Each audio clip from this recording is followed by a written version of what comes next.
wonna nja tunulawo. Kabaka okuva mu Ankwata Kingdom. Yes sebo. Tuli live ku Mpoza TV z'enjawulo. Tuli Bulalala concert. Etambudde etya.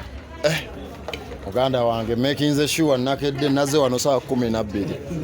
Ntudde nendaba buli kimu naye nga kyendabye leero mwana ono bamuyita art ekisinze okunkutula oba okunzizaamu amaanyi tekubaddeeko muvubuka asukka myaka 27 naye abaana ne balaga mbu bamastalinze ekintu kyabwe ne bakikola nga kyakabi naye nga kyasinze okundeeta wano nabadde nzize ŋŋambe bagenda kujja oba tebagenda kujja lwansonga mwana abaana babadde batuggulirawo ekkubo okitegeera wetubanga tulina bye twakola Jose and family Jose CB musiraamu balina kye balaze bufenna tusobola era nga lwakuba nali saagala kulanga naye wano nabuukingawo ddanga 4 mu November fa bali bagenda okuddamu okukolerawo naye nenti okulanga lwansonga nalinga abayingirira naye era ngezezaako sibalanze nnyo but woba ogoberera peji zange olabye nga ngezezaako balanga naye nga November nga 4 the best of Mikey seems too funny.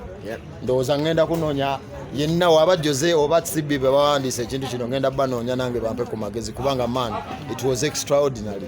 Tuve mu kusaaga if at all this was their first time and the perfection was 100% kubanze manyimu ku drama mutonotono ne bankanze kuba nabeerange wakanga ngamba bagenda kukola ki kyekiddako tugenda swala video nenziraba nga abaana banafuya tebagenda sobola teki ne mwana kyebakoze nze nsiimye eddakiika 5 ezisoose nga boogera ku siriimu ne ngamba kimala newe mugenda mpeddeyo. Tugambe those are some of the reasons as to why you to act in zoro kuba inayo na event. Not really naye nga simanyi oba program bagikulage mbadde nina okwogera ku ssaawa 2 newe babadde bampita abantu nga bajjudde nnyo nga sobola kujja ku stage. Naye era wewandaba ku Evelyn Namulondo naliwo era ne kweno stage nalina okubaako naye mbadde nina okuba ku stage ssaawa 2 not acting naye maybe to perform akatonotono. Bwe twogera ku ba tiktokers abalina groups enyingi ate nga mu groups ezo abasinga bonna bazanya gwe omu kwabo okosaako ne Crane ne Chakala. Maintaininga mutya abantu bano n'okutuuka okubanga abamu ku bo mukyusiza obulamu bwabwe naddala gwe tukulabyenga abamu ku abo obalonda mu bifo ebyenjawulo obajja gye balivingira mu bulamu obw'enjawulo. Nze nga nze kyendowooza mwana mu buli kyokola nze nkulembeza nnyo Katonda.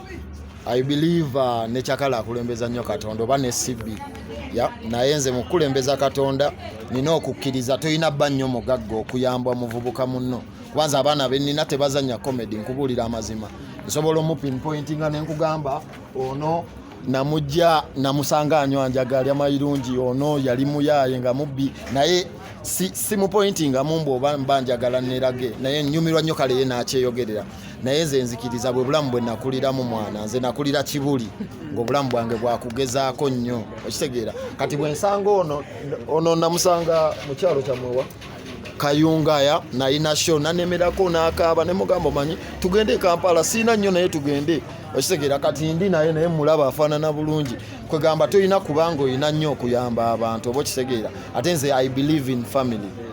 I believe in family and I believe we muba abangi mugattako okitegeera wadde nze awandiika bano abaana batera ne bambuulirira naye kano tekagenda kola kano kagenda kola ono already yali boss sebo ono already yali boss. As a team leader abantu bano oba maintaining otya? Nja kukiza kunze kubanze ndi musajja mukambwe nze ng'omuvubuka so omuntu kati wabono ne mugamba kati ngono wemba nkugambye toddamu kunywa sigala oba nakulya mayirungi ng'obeere wange ne nkusanga ng'ogali of course ngenda kugoba ono wemba mugambye keera ng'ogenda oyiribe aba alina okugenda n'akola so I believe banzikiririzaamu nze nganze then bantyamukko I think nakyo kinyambyeko nnyo.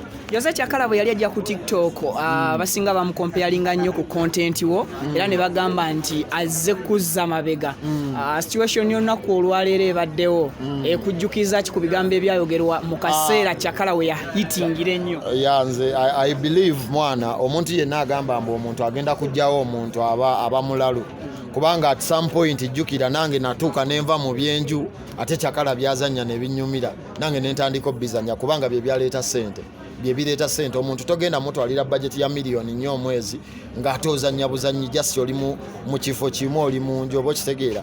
Nenze I believe okukoppa si musango kuba nze njogera amazima nze okutandika bye natandika nakoppa ba Nigeria. So okukoppa si musango provided kyokopye kikuyisaawo ate nga kikwongerako. Naye nga mbadde njagala twogere ku magic abadde wano leero nze sissa mwana Atidde. I swear sikikkiriza mbu ba tiktoka bale blood ndayise wali emisana buuza abaana etubadde tujja ne mbagamba munda wajjudde ne bakuba if nangamba wajjudde ne mugamba mukama mulungi naye omwana abadde ku live nendaba wabwerunga bidala ne ngamba bino nasemba ndowooza bbira ba Dubai nga ndina alien skin. Abantu abamu bafise ebweru. Tolowoozezaamu engeri wa booking wano okunoonyayo ku kifo ekisinga ku kino kozi TikTok eraza amaanyi. Muganda wange okubookinga ekifo ekinene nga njogera amazima nasooka bookinga ne Alex Mwangi mu July w'omwaka guno show nenjitya nentya nemugamba papa tujijjeeyo nangamba kale tewali buzibu weetereeze naye kati n'okujja ku kifo kino ninaba abayimbi mikwano gyange bangi bonna baŋŋamba Mikey genda weegezese ne wano lwansonga wano tewalaga nnyombo tojjuza ate tewalaga nnyombo ojjuza unless bano abaana bibadde birala musibitegedde nange anti abantu obwedda babaleeta ku VIP ne bagamba Mikey ono mulere bibadde birala muganda wange naye nga nasiimye wano bwe ngenda okubeera nga 4 November. Anti nakyo tulaba ekifo kitonyiyeemu kuba ne leero abaana bano babadde nabo bakitya kuba ne babadde batowooza bajja kimaking at breaking to this. Nze okujja wano I think wenave Alex nenjija wano naye nasooka nnyo buuza abantu babeera wano bwe baŋŋamba abantu 7 ne ŋŋamba omanyi okwegezesa sooka awo ngendo olaba ne Joza ate waatimbye naye ate Joza amenyeewo kansabe busabi abantu bajje. Don't you think Serena will be better for you? For Mikey? Bane gundi egwe. Tufundikire ne kano. These days Ankwata yeriko. Hala anabaawo oba Sinsia yalibaawo kuolwonganya. Waliwo akagamba ajja. Kale byebyo.